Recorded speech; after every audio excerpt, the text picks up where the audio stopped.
Hello everyone, welcome to another one of my videos. Today I wanted to talk about why my life is much better now that I've left the Jehovah's Witnesses. Because they'll tell you that your life is going to be horrible and worthless and meaningless, and I knew I could prove them wrong, and I am proving them wrong. It's been about 2.5 years since I left now. I left at the end of 2018. I was in for a total of 18 years. I had started studying at 19, baptized at 21, left at 36. So I count my studying too. So I count 18 years, baptized 15 years. Long, you know what, long enough. I'm glad I left when I did. I'm glad I didn't waste too much of my life in there. Ultimately, I would say. I could definitely start off by saying I'm very happy that I got out of that thing. Very. It was totally worth it. One of the best decisions of my life, I can definitely say. I'm happier, more genuine happier. You know, I've heard a lot of ex-witnesses talk about when they look at pictures of themselves when they were a Jehovah's Witness compared to now, when the smiles are more genuine. I can see definitely in myself too. My smiles in my pictures and videos are a lot more genuine rather than, kind of just that fake smile. Well, so my original plan on leaving, I was originally planning to slowly fade, but the basic problems I ran into was I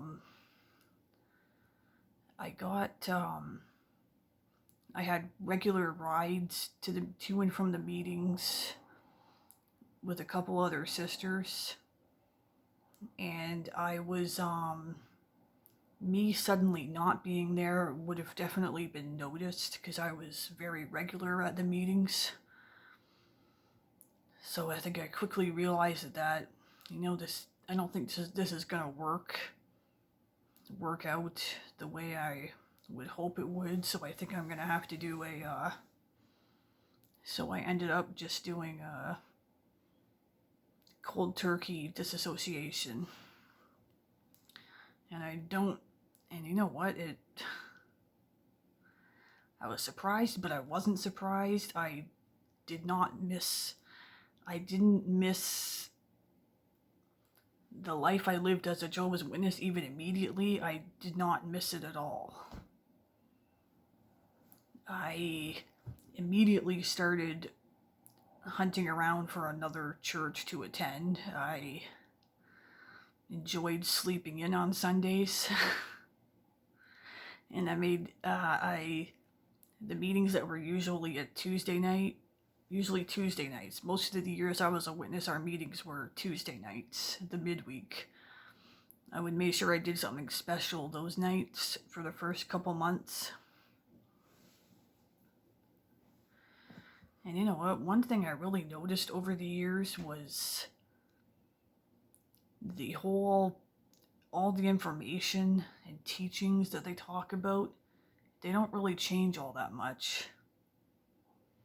Like, even when they bring out scriptures at each of the parts and at the meetings, it's like, I bet you could narrow it down to 50 or 100.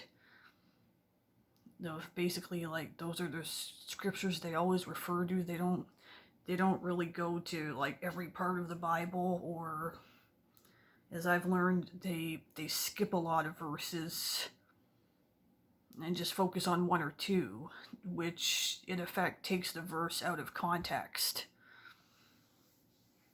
And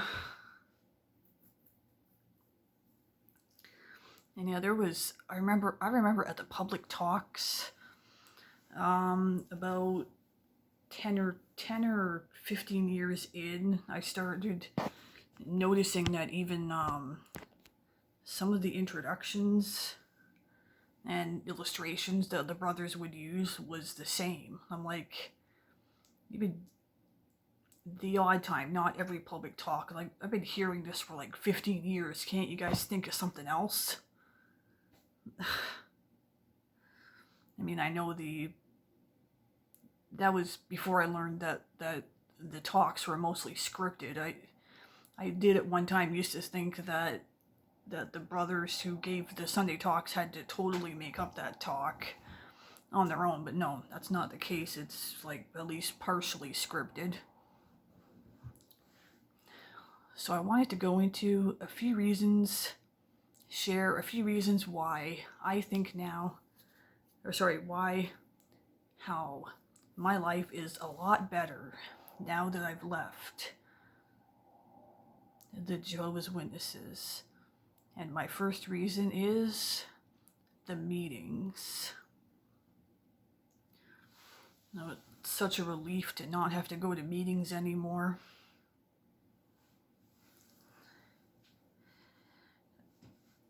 I was one that purposely, I never commented a lot. A lot to do with that I didn't want to repeat what the paragraph said. That's basically what they wanted, especially with the Sunday Watchtower studies. And I hated doing talks. I was on and off the school, actually, because I just I did not like writing my talks. It was just unrealistic conversations, I would say. Like, in real life, it's very rare that a conversation like that would happen, or at least go the way that you have to write it in the talk. So, I just thought it was stupid.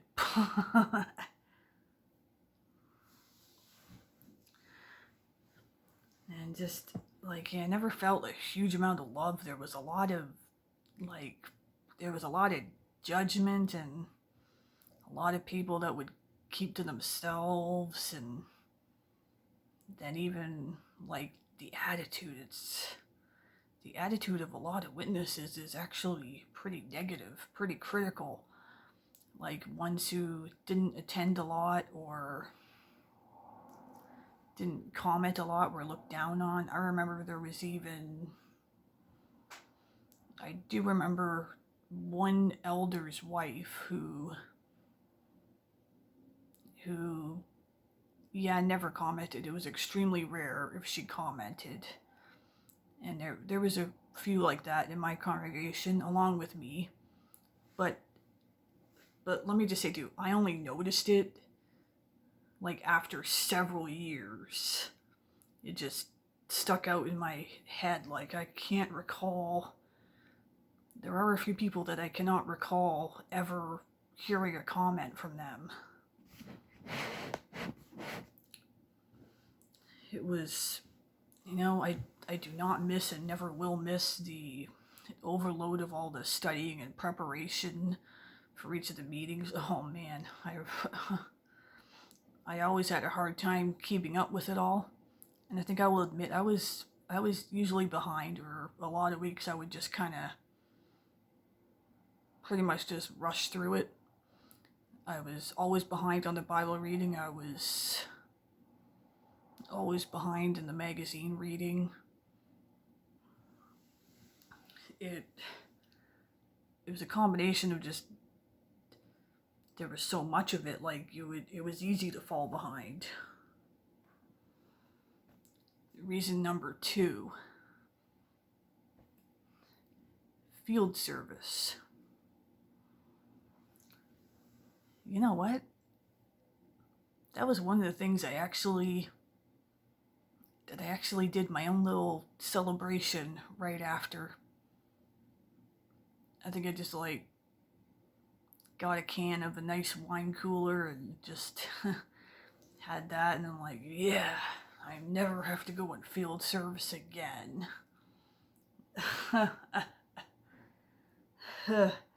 Oh man, I will not miss that at all. You know, I realized that not a lot of people are going to respond to the preaching work like at the time as a witness. I did realize that in my head, but I never had, all the years I went out in field service, I never had high expectations or high hopes of really, not that I didn't want to, I always felt that the door-to-door approach was not a good approach, was not a practical approach, kind of out of date. Because even this day, like, usually when somebody comes to your door, it's going to be selling stuff and essentially, bothering you. And it's just how JWs prepare so much in advance to go to a home unannounced, where people are not expecting, they didn't ask for it. And just how some of the homes would have like no soliciting signs and we would still knock. Yeah. In my area at least, I think it either, for us to not knock, it either had to specifically say no religion or no Jehovah's Witnesses. Besides that, we would knock. Unless there was a gate around the property and you couldn't get in. People in apartment buildings were safe. Locked apartment buildings. Oh man, and it's ridiculous how, like, if they get people at the doors that disagree with them, or debate, or ask too many questions, it's like, wow, it's like, they really have a closed-minded attitude, the witnesses. Like, so if the conversation ultimately doesn't go their way, then they won't come back. Like, yeah, like then they'll stop coming to that door and they won't go back. Where, shouldn't you be happy that you found somebody that's religious too? No. In the witness mind, it's no. Well, you got it all wrong, so, you're part of Babylon the Great. Or something like that. Well, you know what the attitude really is. They'll never say it at the door, but, we're right, they're wrong. You're right, you're wrong, we're right, join us or die. Everything you've ever been taught is wrong. You need to study our Bible and join our religion. Huh. Oh man. And one other thing that, even as a witness at a lot of doors, I picked up on it. I could tell, like, how many people at the doors would essentially just take the literature so that we would go away. In other words, they're just trying to be nice. Like, they're not really interested, they're just... Oh yeah, I had quite a few of that, which was discouraging, but it kind of made sense to me too, deep down. They just took the literature to get rid of us, and then when you go back for the return visit, they're not interested. I've had a few that actually got pretty upset and disturbed that when we actually did return to the home, like, made a second visit. So there's definitely some people who were not directly expecting another visit, and then the witnesses show up.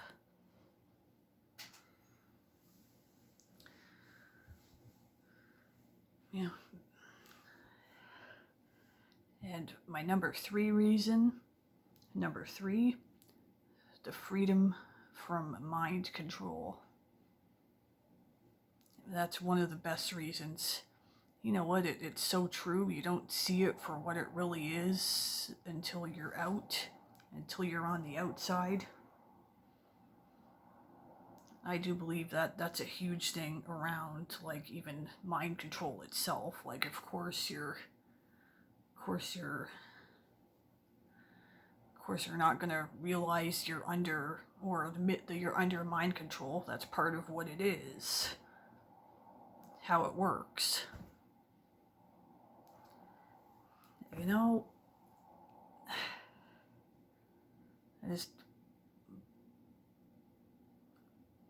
I think, like a lot of us out there, I wish I just realized sooner what I had really gotten myself into. You know, in the early days of my studying and first being baptized, I was mostly in agreement. A lot of it made sense to me. Like, no holidays, no cross, modest dressing. I've always been a modest dressing anyways. No smoking, you know. No heavy drinking. Like, they can drink, they just are encouraged to not drink in excess. But it was over the years I finally started to realize, like, what raised red flags were, like, no outside thinking, like, no research outside what they approve.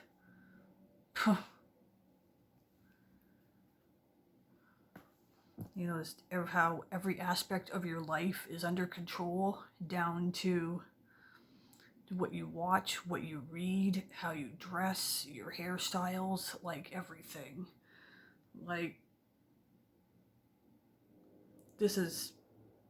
I got this within months of leaving my new hairstyle. This would have never been allowed as a witness. My hair was long for several years as a witness. It was usually past my shoulder length, or a little bit past, layered. It was, funny thing though, it was gradually getting shorter by the time I left. Like, it was, I believe, the shortest I ever had it was like just like right there, like almost right at chin length. But oh yeah, I love this hairstyle.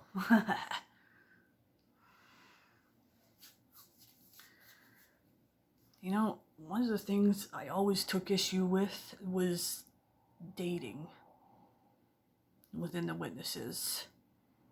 Like, how strict they are and all the rules around dating. Because for the brothers, yeah, it's great. There's lots of sisters available. You got a lot that'll fight over you. But from the sisters looking for a brothers, it's the total opposite. There was nobody. I know, because I lived it.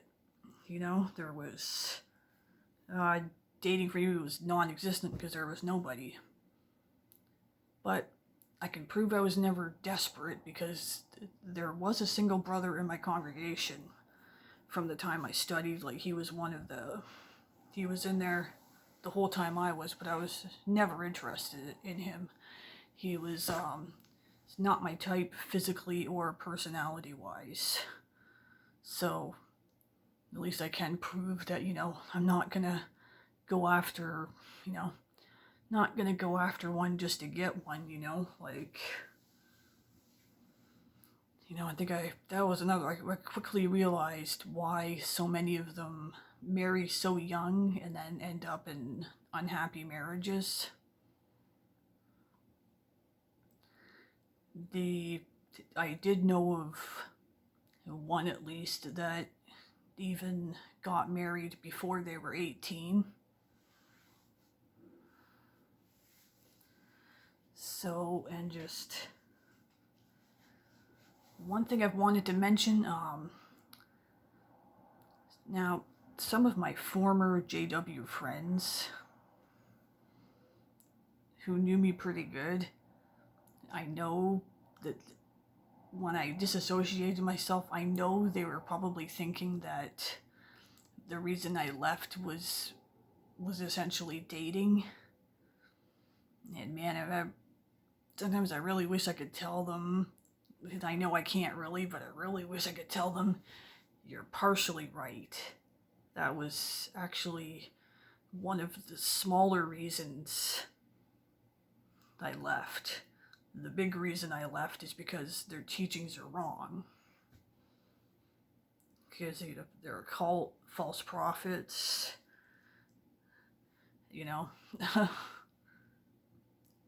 I knew it had to be a darn good reason for leaving, not just to be free. But that was another thing. That was one of the things that was finally just became one of the last straws for me. Like, I'm in my 30s and I'm not free to date whoever I like of my choosing. Like, that ain't right, man.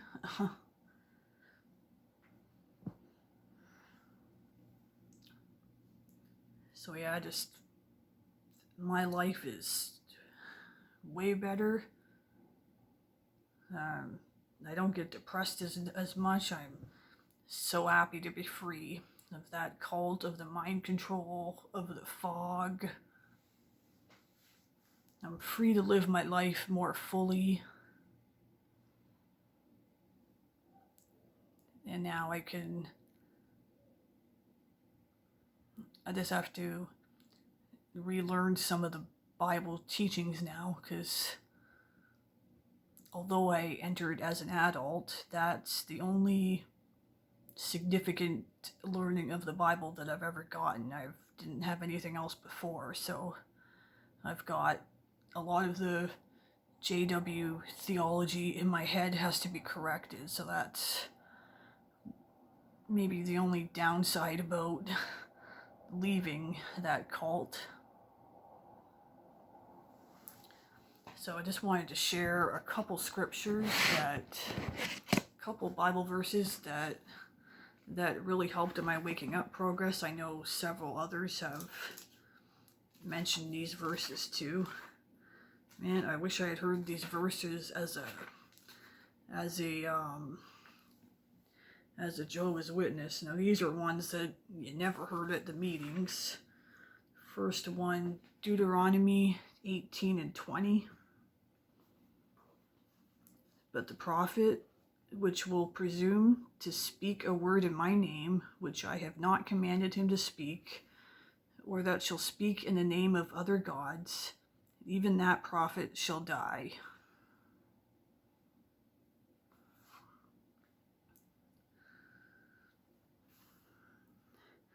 And then even 22, when a prophet speaketh in the name of the Lord, if the thing follow not, nor come to pass, that is the thing which the Lord hath not spoken, but the prophet hath spoken it presumptuously. Thou shalt not be afraid of him. Wow. That's Jehovah's Witnesses. That's the governing body. All the false dates. And they didn't happen. They changed doctrine.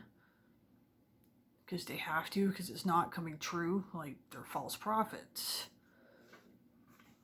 Wow. And that, the other scripture I wanted to share was, that has helped me a lot. Luke 21 and 8. And he said, take heed that ye be not deceived, for many shall come in my name, saying, I am Christ, and the time draweth near. Go ye not therefore after them.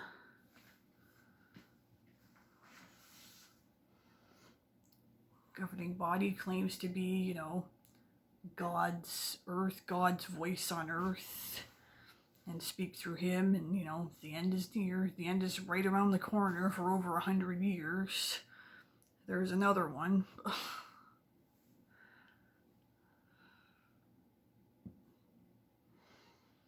So that's all I wanted to bring out for this video. Like, oh yeah, I'm